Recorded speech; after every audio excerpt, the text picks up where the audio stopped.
Sistem pendidikan Islam di Maroko. Assalamualaikum warahmatullahi wabarakatuh. Selamat pagi, masih bersama saya. Sebelum itu saya ingin memperkenalkan diri terlebih dahulu.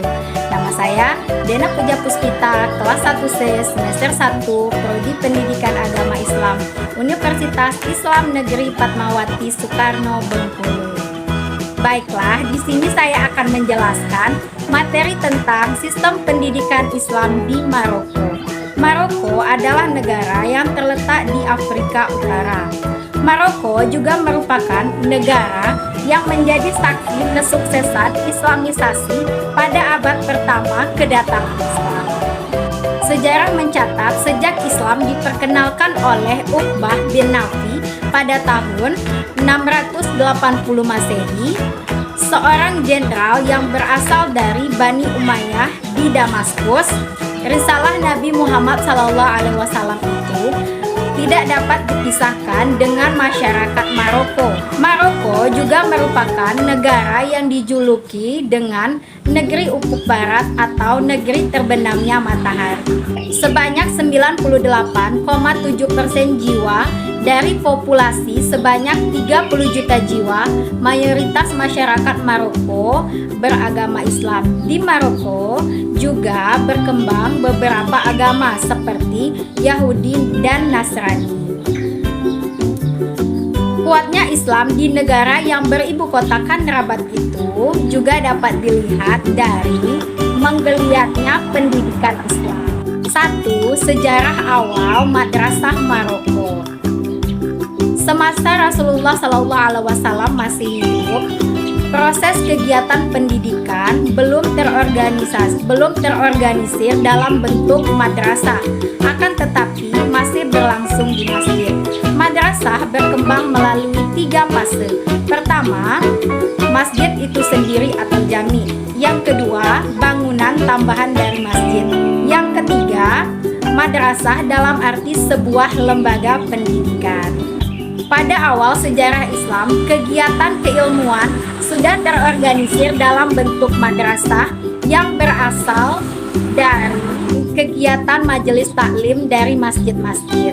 Masing-masing masjid mempunyai seorang pemimpin ilmu yang disebut dengan syekh, yang mana syekh tersebut mengajarkan ilmu-ilmu agama seperti Al-Quran, hadis, akidah, fikih, dan lain sebagainya. Syekh tersebut juga mengajarkannya di antara waktu-waktu sholat dan di masjid-masjid.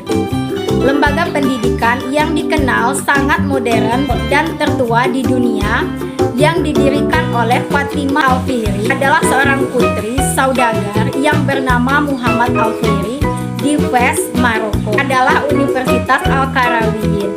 Lembaga pendidikan ini didirikan pada tahun 859 Masehi. Guinness Book of Records atau Museum Rekor Dunia mencatat bahwa lembaga pendidikan ini adalah perguruan tinggi pertama di dunia yang memberikan gelar kesarjanaan. Awalnya, Madrasah Al-Qarawiyyin adalah komunitas Qayrawaniyin, masyarakat pendatang yang berasal dari Airawan, Tunisia, kota Fes, Maroko. Komunitas ini membuat diskusi-diskusi kecil di sebuah masjid dan diikuti oleh beberapa penduduk sekitar. Materi yang dibahas cukup berkembang, baik itu di bidang pendidikan agama maupun di bidang umum, sehingga mampu menarik perhatian para mahasiswa di berbagai belahan dunia untuk belajar ke universitas ini.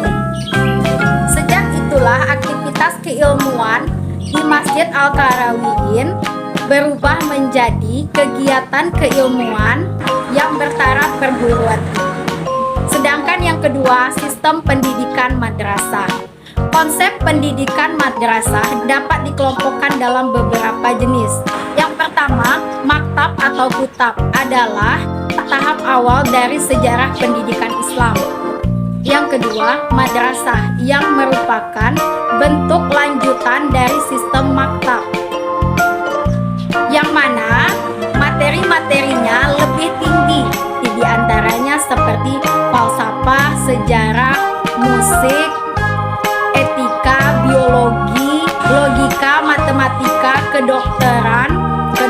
kedokteran, astronomi, dan lain sebagainya. Pelaksanaan pendidikan di Maroko berlandaskan kepada dahir atau undang-undang yang dibuat oleh raja. Undang-undang yang diuraikan dalam Departemen Pendidikan Nasional Maroko selalu direvisi dan dikembangkan oleh pemerintah Maroko serta diawasi oleh raja. Sampai abad ke-16, sistem madrasah menjadi model utama pendidikan dalam Islam. Menurut Sabila, perbandingan pendidikan Islam, pendidikan Maroko saha menjawab tantangan modernitas yang menyatakan bahwa negara-negara berkembang tidak dapat memilih untuk menerima atau menolak modernitas. Modernitas menurutnya hadir menjadi bagian nyata di tengah-tengah kehidupan masyarakat. Logika internal modernitas membuatnya untuk melakukan penetrasi, intervensi, bahkan melakukan invasi terhadap dunia di luar dirinya dan dunia tradisional. Pilihan modernisasi Maroko adalah point of no return bagi Raja Muhammad VI. Adalah seorang raja yang berpendidikan Prancis. Raja tersebut berusaha menjadikan Maroko sebagai negara yang modern tanpa menghilangkan identitas aslinya. Semangat modernisasi ini yang terdapat pada rancangan undang-undang mengundang reaksi keras terhadap para ulama karena pendidikan agama Islam dan bahasa Arab tidak mendapatkan tempatnya dalam rancangan undang-undang tersebut. Mereka, para ulama, mengusulkan bahwa pendidikan agama harus ada pada kurikulum pendidikan dari tingkat pendidikan sekolah dasar sampai dengan perguruan tinggi, bahkan sampai pada level program doktor. Pada era kehancuran Islam di Spanyol pada abad ke-13 juga berdampak buruk terhadap kondisi Islam di Maroko, bangsa barat yang telah bangkit dari ketertinggalannya dari bangsa muslim. Mereka, bangsa barat, memasuki wilayah Islam dan menjadi penguasa wilayah Islam. Hal ini dibuktikan dengan pertama, Maroko menjadi protektorat Prancis pada tahun 1912 Masehi. Mungkin hanya itu yang dapat saya sampaikan. Semoga dapat bermanfaat bagi kita semua. Saya akhiri saja. Wassalamualaikum warahmatullahi wabarakatuh. Jangan lupa di like, comment, and subscribe di Dena Puja Puspita Channel.